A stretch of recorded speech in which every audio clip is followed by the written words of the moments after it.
Good evening, everyone. We are back with another live event talking about everything that transpired in the last few weeks. We'll be talking with Deb again tonight. And let's see how the hearing does for tonight. Sorry, guys, I'm here. That's what I can say. I'm here. Um, So yeah, we talked last Saturday about stigmas, different things that's happening with all the negativity going on in the world. My question is, does anybody have any solutions? If so, please join us tonight so that we can talk about it. Let's just talk about it. So while I'm waiting on Deborah, as you know, Deborah is the over CEO responsible for Voices of Savannah in Tennessee, and she's going to be on here with me tonight so that we can discuss a few things. Um, like I said, while I'm waiting for her to come on, there's so much going on that I just feel like we have come together so that we can talk about it, bring awareness, and see if anybody else is feeling, well, I'm sure everybody's feeling the same way we're feeling, but we want to give you a platform where you can come and speak and voice your opinion. If you just need to talk, let's talk about it.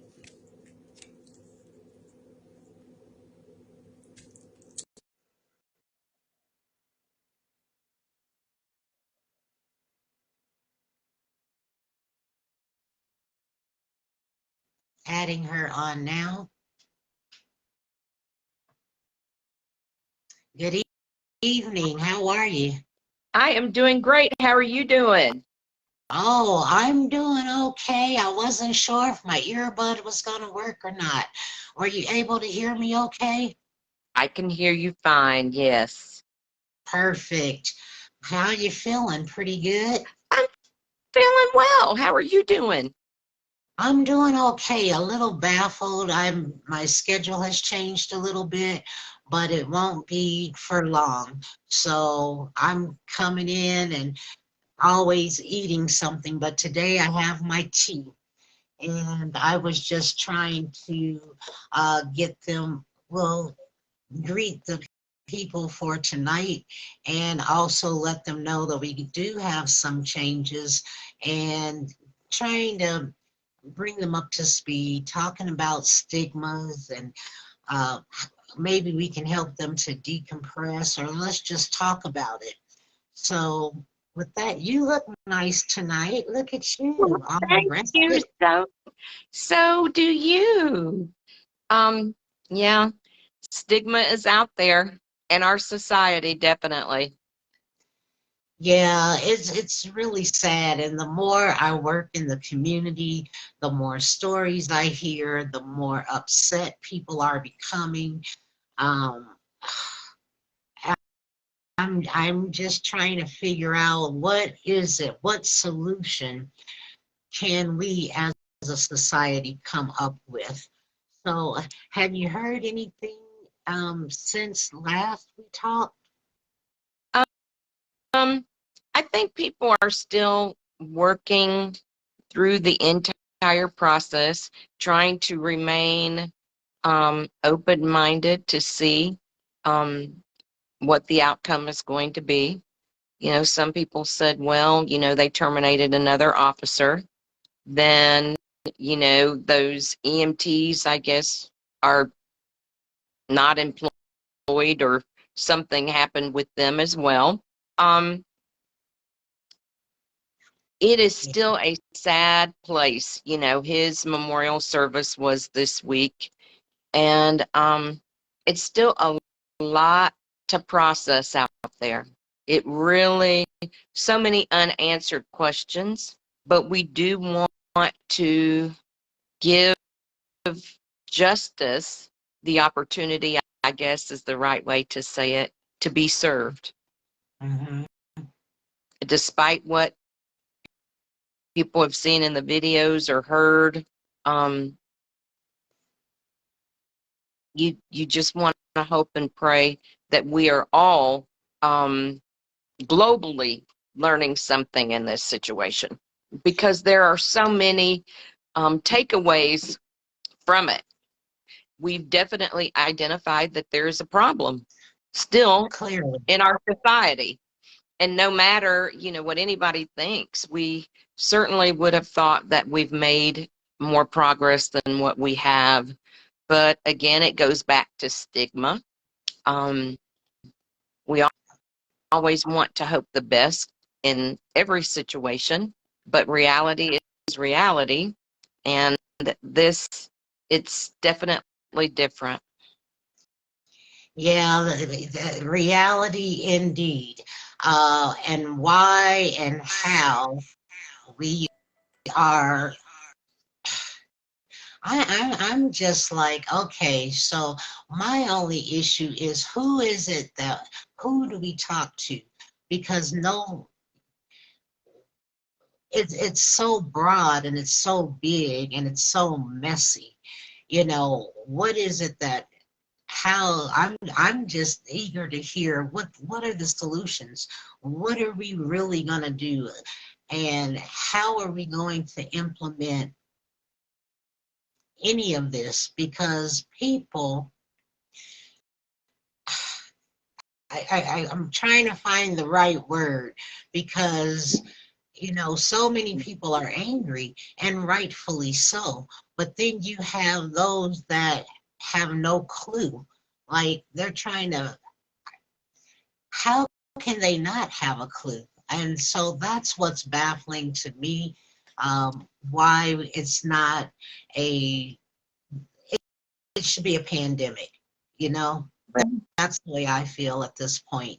It should be top on the priority list. And I think that's why, it's good to talk about it, but now it's time to put in some work. That's just how I feel. I don't want to just talk about it. I want to see something done about it. Well, I think we're going to have to start having some town hall meetings, some open conversations. I think our churches need to be very supportive and informed. I believe a lot of people know, but because it has not, it's kind of like addiction. Because it hasn't hit their front porch, their front door, it's not hit their family yet, they don't want to address it. But as soon as it becomes reality in their space, oh no, where's everybody at? And everybody needs to drop and run. We have to realize this has been probably going on in our culture longer than we want to admit. But Wow. I think that our vice president was in Memphis at the memorial service this week. I think um, it's going to have to start from the top. There's going to have to um, be some governmental, probably, changes um, about this. I think we really need to uh, do serious consideration about how deep do we go in a person's background as far as mental health. Should those screenings, or are all screenings done by a psychiatrist? I mean, are we investing enough money to make sure that these people are mentally sound? And then how often are they being reevaluated? Because they can become um, plagued with PTSD because Yes. of the trauma and things that they incur as part of their line of duty. But Yeah. that doesn't exempt them for needing mental health intervention. And I think some of those pieces we might need to dig at a little deeper and have deeper conversation. You know, if they take a life or if they discharge their weapon, do we sit them down for a while and get them in to speak with a trauma team to see how they are feeling after that incident to make sure that they're ready to go to work the next day? You know, trauma, people may feel they're okay, but you really don't know if they're okay. So I think Right. having those intense mental evaluations by trained professionals and having them talk to therapists, be it a psychiatrist or a psychologist or, you know, a licensed clinical social worker. I think those pieces are very, very important.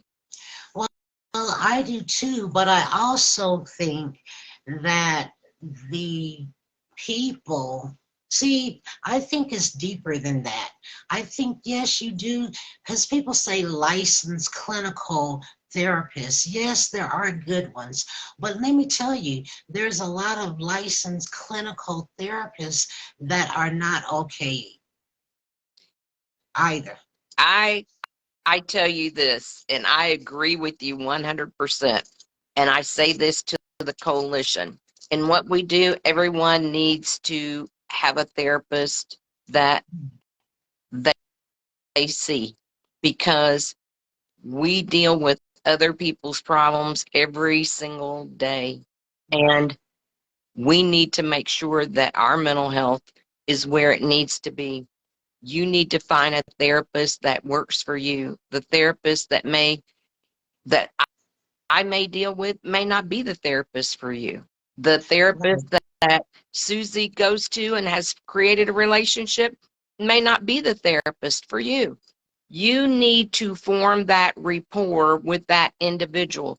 And if they don't seem like they are paying attention to you or your needs are not properly met, then that's probably not the therapist for you. You know, Yeah, that's the big problem right now. People cannot find therapists that they can resonate with, relate to. They're not clearly a lot of therapists. How can I say, have no clue what people are living, and so they don't.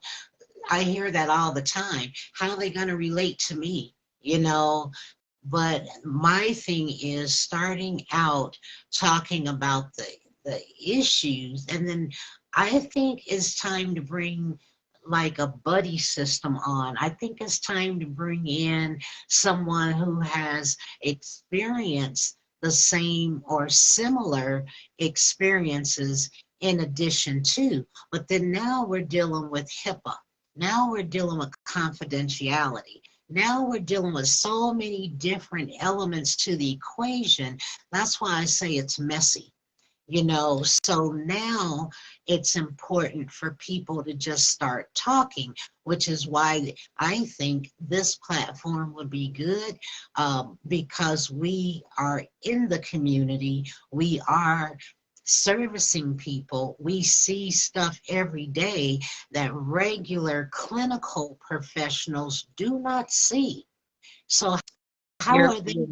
Yeah, so that's my thing. It's just so broad, and I'm like, this is it's this will be the rest of our lives. and I agree. One thing with recovery, they have now CPRS, which are certified peer recovery specialists.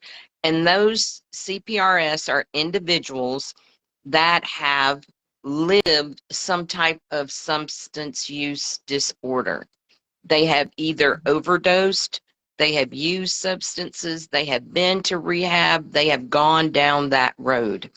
And now CPRSs can lead groups, can be an accountability partner, a support system. They can't do therapy because they're not therapists. They can't give advice, but they can share their personal experience. That's good. Now that I like.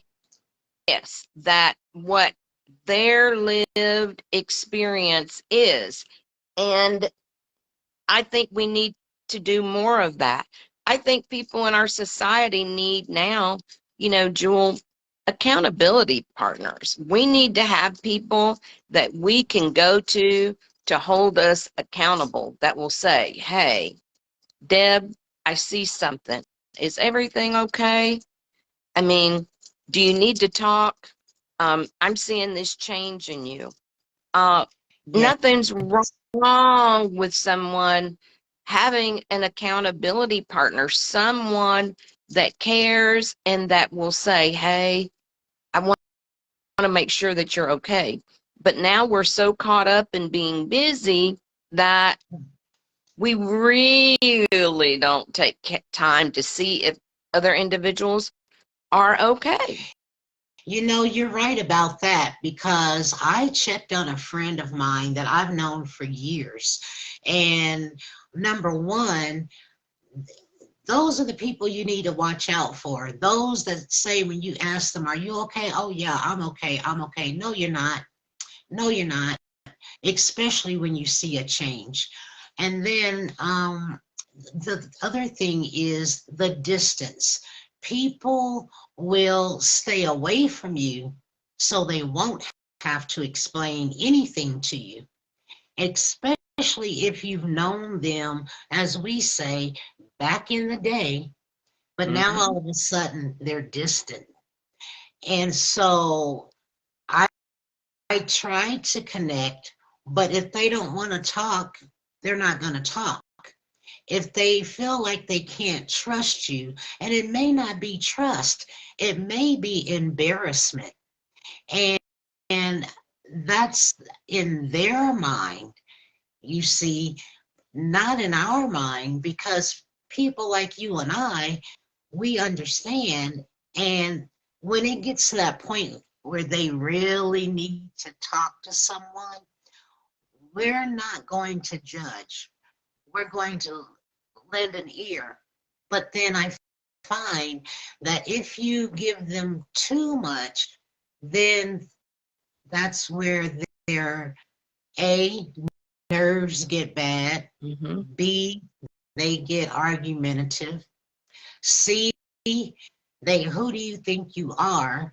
But at this point, if people just start saying, okay, I know where I can go to open up, I know where I can go to talk to someone, and we need to say it's okay to talk to someone, even if it's just someone that you trust. But see, now we're in a point where who do you trust? Because half the people that you come across on a daily basis, you think you can trust them, and then they show themselves different. Where we come from, you're a friend till the end. And a Mm-hmm. lot of people don't know that. A lot of people have not had that experience. A lot of people have come in front of somebody and they talk a good game, but then when you challenge them or when you need them, they get ghost. And that's Yeah. part of the problem, that people don't take friendship seriously. They don't know who to trust. So that's why I think these platforms are good, because we're out in the open, but then they don't have to put everything out on these platforms. They can come and talk to us or call us or do a one-on-one. So that's what I see that is needed, a one-on-one. But I like that accountability partner. Somehow, some way, it's got to come together. It does. Um, Accountability partners, some people, you know, have trust issues. Let's just put it out there. Yeah. And I Yeah. I do understand that. I'm, you know, I encourage accountability partners often. However, Okay. even in that, I am very quick to tell someone you don't need to tell somebody your whole life story Right. You in don't. your first sentence. And you share what you're going through at that particular time. And as time goes on, you may feel comfortable to share more. And that's okay. But you have to feel comfortable. You know, when we do celebrate recovery here, we I use the illustration about sometimes people are like an onion, and that Yeah. outer skin is very, very tough. They've got to chisel through a whole lot of hurt, disappointment, judgment, a whole lot of stuff. But as you get through the outer skin that's so tough, then the layers get a little thinner and thinner and thinner. But that's them bringing down some of those walls and barriers and things that they've harbored and carried around for years, and they didn't even realize that they were in that situation. We've got to really help people to work on trust. We've all been hurt. Yeah. We've all had habits. We've had hang-ups. We have stuff that we have had to deal with. But we cannot let that define our future. And we cannot allow it to hold us back and That's hold us captive. right. Right, because it doesn't define you. You know what people have been through doesn't mean that that's who they are. And I think a lot of people have uh, self-esteem issues now because it took them to a place, and maybe they went to someone and that person couldn't help them. But I don't think that they realize that person may have been in a space themselves and couldn't help anybody else.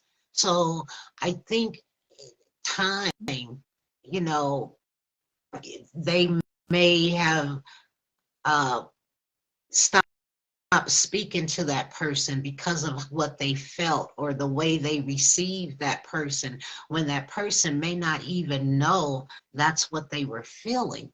And see, we have a habit as a race of people, talking about us that look like Mhm. us, to tell Yes. everybody else what they're upset with you about and won't even tell you. So see, how are you supposed to know?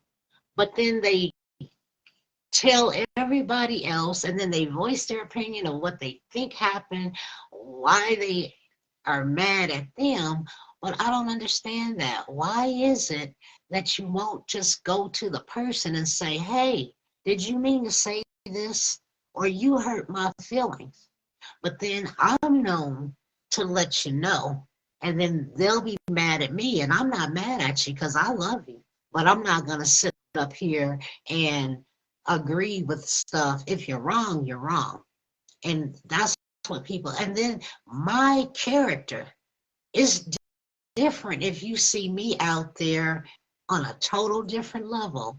But if you've known me for years and I tell you something and I say, I don't think I would do that, or, here's my 2 cents, but you know me, so I'm not going to lie to you. So that's another thing. If you respect someone and their character, there's no need to get upset, because I know for me, I'm not going to tell you anything wrong. And if I don't know, I don't know. And I'm going to tell you I don't know. But I'm one to find out. So everybody's different. But Agreed. We've got to find a way to get people to understand. If you upset with someone, let them know, because that person may not have realized that they have a problem with you, or you have a problem with them. We got to break, Absolutely. yeah, we got to break that barrier down too. We do. Communication is essential. Honest communication. Don't tell me you're okay if you're not okay. Right, Don't tell me if I'm feeling some type of energy that may not be wholesome from you, and I go girl. to you and ask you, have I offended you? Did I do something wrong?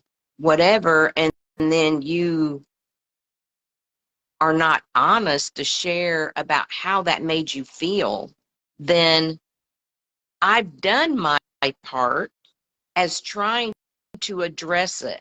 But like you said, rather than address it, they would rather go to 10 other people and talk about it.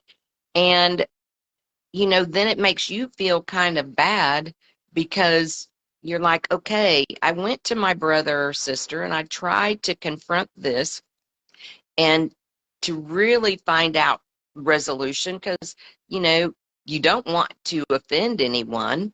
Right, And they're not being honest, then that problem is then off of you. There's a problem with them that they need to reckon with, and you can't do anything. right. Hopefully, when you go and try to have that open conversation with them, that will trigger them to maybe do some self evaluation. Um, Well, hopefully, especially now. Yeah, but you just never know what's on a person's mind or in their heart or their spirit, Jewel. You don't, and no, unfortunately, you know, when we look at it from a medical and clinical side, HIPAA protects so many rights for individuals that need to be protected. I'm not against that at all. I totally believe in that. But at the same time, does it put up barriers for people feeling comfortable enough to get services? And then, also sometimes insurance has restrictions for getting appropriate therapy sessions. I've had people say that their insurance carrier will only pay for so many, mental health sessions. yeah, And we've got to look at that aspect as well because that's yeah, not a good situation. If someone needs mental health help, they should be able to get it and yeah. have it. Yeah, most insurances will only let you have what, 5 sessions. When I asked to put money into mental health, um, the people that are, see, that's a whole nother area that needs to be visited, because those people that are making decisions, I don't know where they are getting their information from. They also need to have a board to help decide, because 5 sessions is not, that's not enough. It takes probably 5 sessions to find out that you're not a good fit with that person. And you mentioned something else which um, came to mind. I can't, well, I was going to say something, maybe it'll come back around. But yeah, they definitely need to revisit that, because a lot of people need more than 5 sessions. The HIPAA, it's a good thing and a bad thing. But now, when you are talking to someone, it's just like, let's put it this way. If you have, well, I guess that won't work, because I was getting ready to say something just like, if you're on a certain medication, they put you in this database. so that they know. But then if you are struggling, doesn't see there, they should know that sometimes if you are struggling, it's circumstantial. So then you don't want to be pegged or identified as a person, because really and truly, truth be told, pretty much all of us can be triggered in one way or another, and that can cause a mental disorder, if you will. So, yeah, at this point, it's just so broad that how do we know how to move forward, except people just need to come together and start talking. A spiritual confidant, someone that they trust, and but now we're straddling both sides of the fence. Not only is there that type of warfare, there's a spiritual warfare, and you got one people talking about conspiracy, one person talking about something else. So we are, Absolutely. listen, that's why I do what I do, because now we're at the time where if you don't want to get help, then I can help you to get in alignment naturally. Because if you don't trust anybody, then you're going to have to help yourself. You're going to have to want it bad enough. You're going to have to recognize what's going on with you so you can help yourself get in alignment, because it's too much out here. Absolutely. Today, I had a lady come in the office and she needed to talk. She is a survivor of domestic violence. However, she was molested at the age of 8 by her stepfather. And, Uh, and she is still carrying around wounds from that. She's yeah. had broken marriages and is having problems finding a therapist that she can trust and that really understands and is compassionate with the pain that she's dealing with. Mm. Woman's approximately in her 40s. Um, However, she feels the solution is to help give back to other survivors that have survived domestic violence or that have experienced um, rape by a step parent. Mm. She and her mother had a very broken or have a very broken relationship because the mother is in denial that this ever happened. And, she sat here and she shared with me, and I made notes. And I said, look, I want to help you find someone that you can relate to, that you trust, and that you feel comfortable talking to, just like you opened up and were able to share with me, because I know that the Lord can heal you from this. And I know that He wants to, but I do understand where you are emotionally, and that's important. She just does not feel worthy. She is now experiencing some self-esteem things in her life. And it just really disturbed me that this happened at 8. You're in your 40s and you still have not totally healed from this trauma. Yeah, that happens. That happens a lot. Mhm. And I don't know how people get through it for so long. I don't know. And I won't say it's denial. I'll say that they learn to live with it. But what they don't understand is the older you get, the worse the trauma gets, and it it manifests and it comes back to haunt you.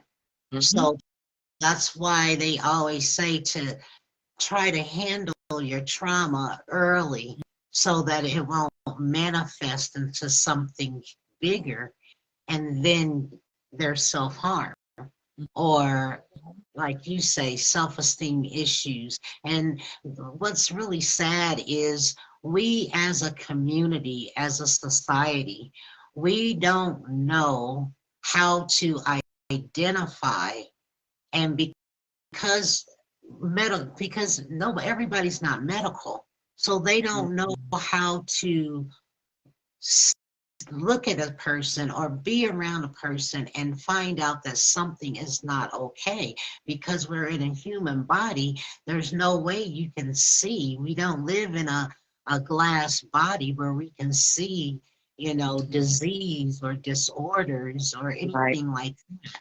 So, that would be something that we can constantly talk about, how to identify. And but then the person themselves have to want the help too. And from 8, let's just say, to 15, at some point in that time you have a teacher or some adult that you trust or should trust. Mm-hmm. And so it's different for everybody, because some people don't mature until later in life. Some people are mature early in life. It just depends. It's It kind of does. sad. It it really is, especially when you think of all the resources that we have, and to see a person that is still so broken and has not had the opportunity to work through some of those emotions, and she's able to identify um, brokenness that she's had in marriage and other situations, and now she sees how it's kind of woven together, how when Yeah. you are not dealing with some of that PTSD stuff, how certain statements or um, certain looks can kind of trigger something from your past. And she was very easy to talk to, very, very easy, but she Has was, been. I mean, that's very important, that people want to open up and deal with those kind of things, that hey, there's something going on with me, and let me share this much of it so that you can understand why I have the mannerisms that I have and why I'm acting the way I am. And like you said, we do need to pay closer attention to individuals, because a lot of times, Jewel, they are giving us nonverbal signs sometimes. If you're trying to reach out to someone that you've had a relationship and they all of a sudden shut down on you, Yeah.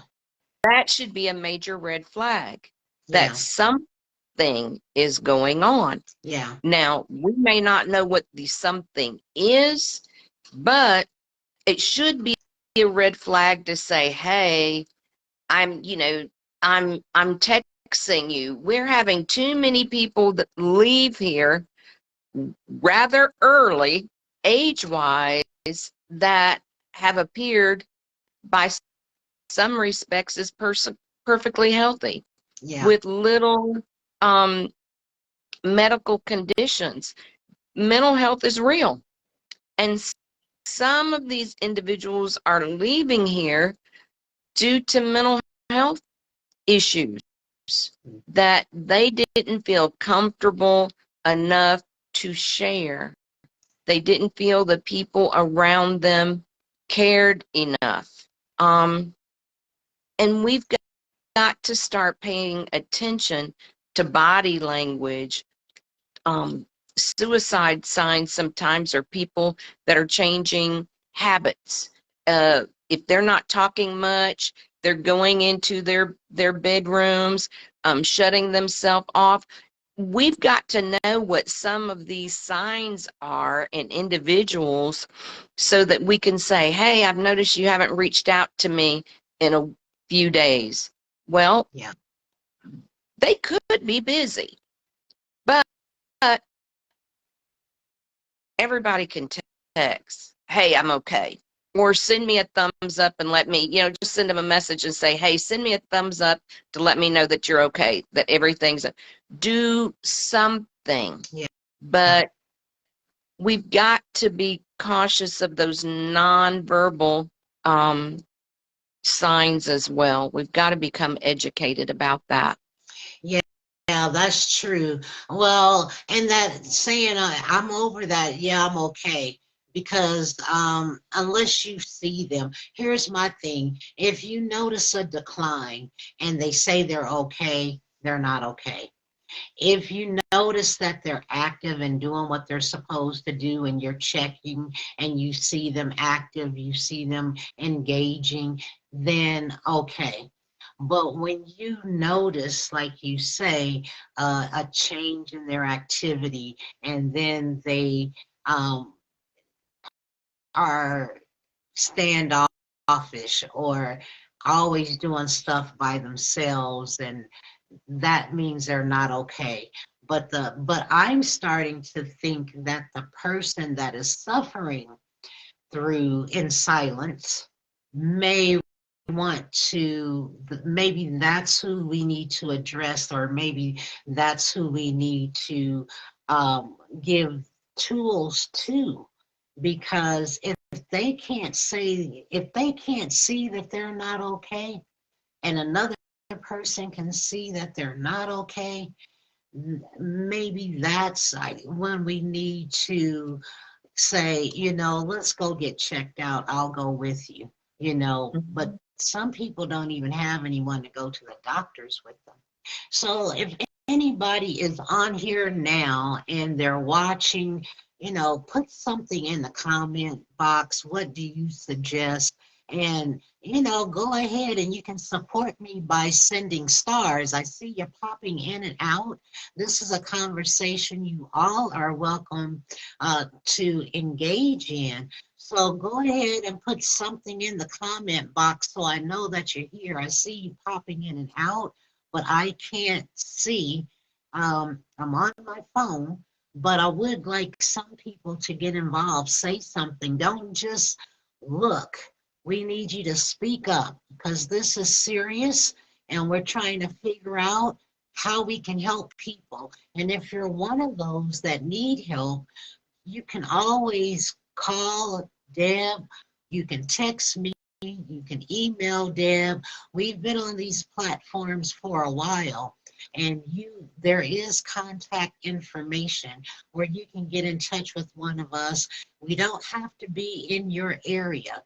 We can give you resources. So make sure that you say something. Even if you want to go back and watch this, we're just talking. Deb and I are just talking. Deb is with the Voices of Savannah in Tennessee. I'm in Colorado. I work with others nationwide. And so feel free to get in touch with me if you need some help, if you need someone to talk to. Whatever it is that you need, we need you to start adding your information in the comments section. Would you do that? Back to you, Deb. I really think we all feel like it's not our problem sometime, and we don't know what to do, where to start. But we all have something, some experience that we can help someone. Google is a tool that can help us help others. Just going to lunch with someone, just calling someone and say, hey, you ran across my mind today. I wanted to call and make sure that you were okay. Or, hey, do you have a few minutes? I'd like to take you to lunch, or can we go to dinner, or let's do a Bible study together. Something to help build a relationship, a rapport, build some trust. A lot of people just don't trust people in our society, and I'm just sorry. We may didn't do it, but they have trust issues. It could have been done to them 20 years ago, and they just have this wall up with individuals. But we have to be willing to be proactive and say that I'm going to show myself friendly. I Right. want to prove myself that I'm not like this person that you had this negative experience with, and Right. start spending time with people so they will feel comfortable talking. Yeah, you've got to do a little at a time, a little at a time, because we all are talking about emotionally, psychologically, spiritually, physically. You know, it's okay to have some me time, but when it starts affecting you, then you've got to try and figure out, how can I pull myself up? How can I pull myself out of this? And if nothing else, like, you can get up and, like, as if you're going to work, but you may not. You may just be at home sitting, but keep your Absolutely. mind busy. Do something that's going to help you to take one step at a time. Doesn't have to be anything big. You can write it down. You can journal. Even if you don't want to keep the journal, write it down, burn it up, eat healthy, no sugar. Get rid of the sugar. Sip a cup of tea at least at nighttime, and just start talking to yourself, you know, giving yourself pep talks, helping yourself to heal in a way that, what would you tell somebody else if that other person was in the situation? How would you help them? Because you mentioned the young lady helping other people. That's a perfect way to get out of your pain, is to start helping people, because you'll find as you go through life, you think your problem is bad. It's always somebody else that's Yeah, worse off than you. that's so true, so true. And what the population I work with, I keep journals. I buy journals all the time, and I really encourage everyone to journal. I don't care Yes. if it's a paragraph, you know, Yes. journal, the Yes. good, bad, and the ugly, whatever. Get those emotions out. You may, after you release it, you may want to burn that page. That might not be something you want to hold on to, but that's a form of release, and that's okay. You're letting it go. Get on, move on, and start your healing process. But Yes. journaling has become a very powerful tool, Yes. excuse me, that I utilized in my personal life for a long time. And my children would say that I'm probably a hoarder, but I have kept journals for years, for I have, years. And yes, I I, have journals from junior high school. And can I tell you, yes, I've always written stuff down. Even what you eat, write it down so you can see when you're having up days that are up and low days. Then look at absolutely. the food that you're eating so that you can Mhm. see, why am I feeling this way? Go back and look to see what is it that you're eating, because guarantee you, that's part of the problem. And start paying attention to what you're putting in your body. Start paying attention to what you're watching on television. If and I hate to say it, but if you've been in a domestic situation, don't watch domestic stuff. That's right. Find something that's going to encourage you. Go back to what makes you happy. Go back to what makes you thrive, and just do a little at a time. As I always say, little becomes much. Absolutely. I am not a fan of water, but I know that I need water. So for me, on my calendar, when I'm in the office, I literally make a check mark for every bottle of water that I drink because I am trying to consume the number of Wow. ounces that I should. Um, Yes. and now that I'm replacing my Mountain Dew for water at times, Oh, I'm being honest. and that's Um, the highest sugar. That's the and highest. I know it's horrible for sugar, but I can honestly tell a difference in my productivity. I guess I thought that I needed that sugar to really keep me going. And I wasn't, I would only do maybe 1 can of Mountain Dew every other day. At one Okay. time in my life, it was more than that. But I had really been decreasing over the years. But I've noticed sometimes when my stress level, or if I have deadlines, um, I would have that Mountain Dew craving, like I just had to have a Mountain Dew. But now I'm consuming more water, but I have to track it. You have to do what is best for your body and develop the system that will work for you. Um, Yes. I I do write on my calendar what I'm eating and make notes about my day because I am trying to track and make sure that I'm not consuming a whole bunch of junk food because I have this tendency when I'm at work that I will actually forget to take a lunch break. And I may, All right.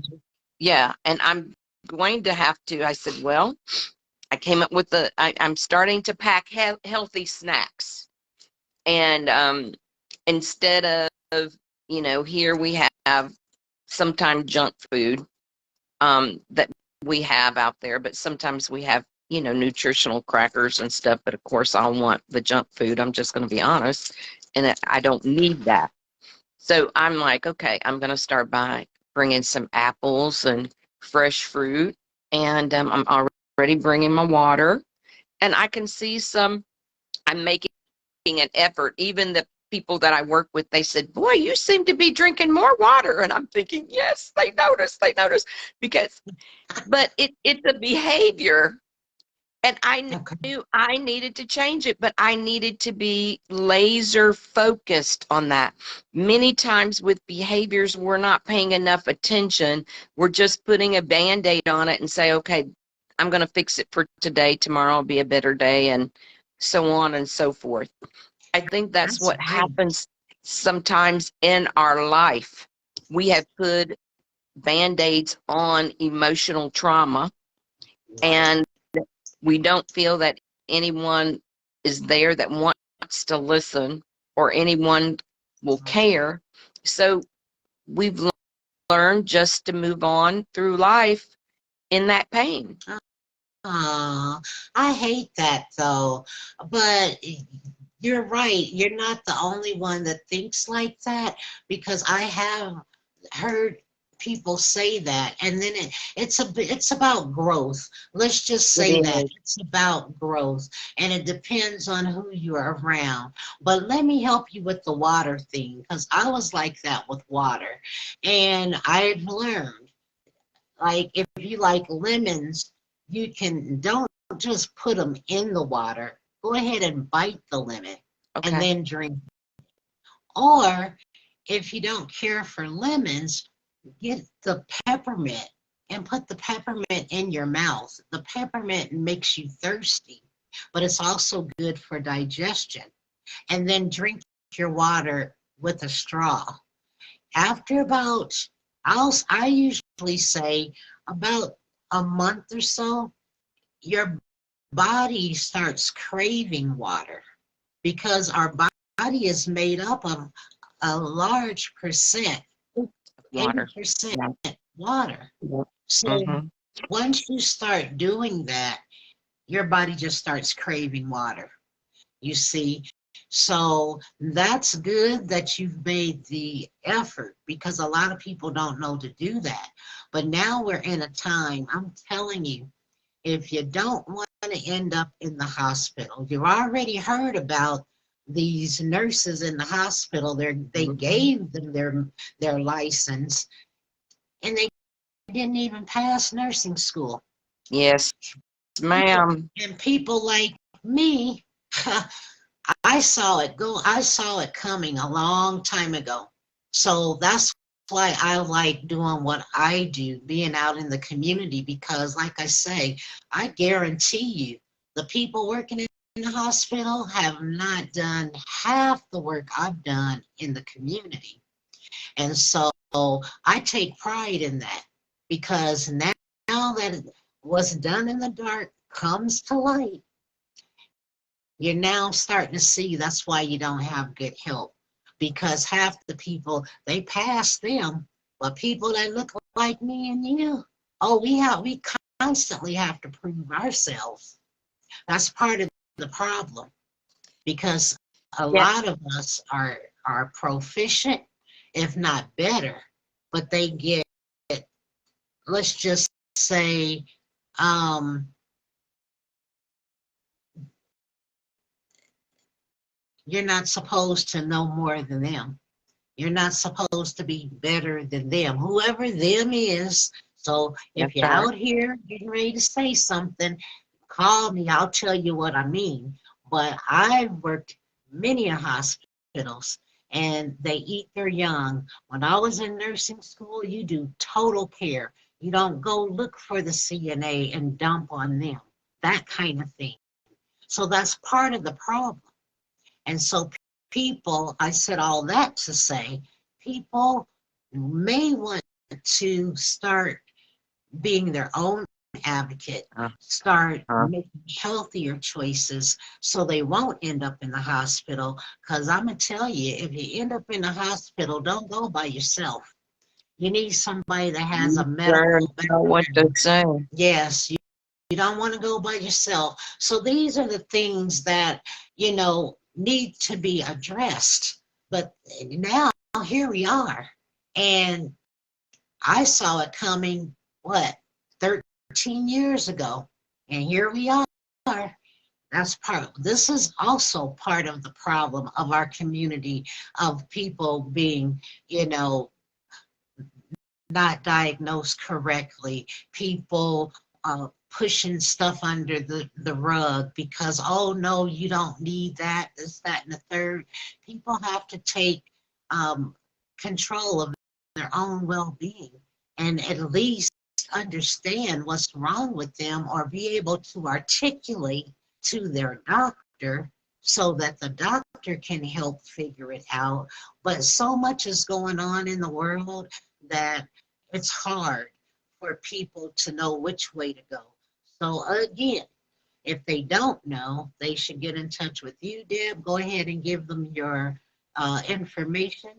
And um, we're out of time. I was hoping some people would come on and say something, but it's okay. It will be on the other platforms, so that if anybody has questions, they can go ahead and uh, put their information in the comments section, or be able to get in touch with us. And I'm sure you have people that you can refer to, or resources, or you can help yourself. So go ahead, Deb. Where can they find you? They can email me at pdivoicesofsavannah@gmail.com, or they can call and leave a phone or a message at 731-438-5166, and just leave me a message or send me a text, and we will be glad to do whatever we can to help you. Um, we really want to make a difference. We really want to encourage other people to know that you can do this. You really can help someone else. Yeah. Um, Taking that first step and overcoming that fear that you may have bottled up inside of you. But once you make that move or make that decision to do something, it becomes easier and easier and easier. And then people will actually look for you. They will want to be in your space. They'll want to know, how did you become what you've become, and they they offer to help, because we're in a society, I feel now, Jewel, where some people want to help. They just don't know where to get started. So many things are going on in our society, and they just want to make a difference. Some churches, a lot of the people that I work with, their churches don't offer volunteer opportunities. So Wow. if they don't have that opportunity to serve in their local church and they feel that that's a gift for them, then they're willing to serve in the community. So a lot of them have, gifts and talents, but they weren't being utilized. So it gives them an opportunity to come here and to be mentored and develop those skills. Nice. See, that's beautiful. That's a beautiful thing.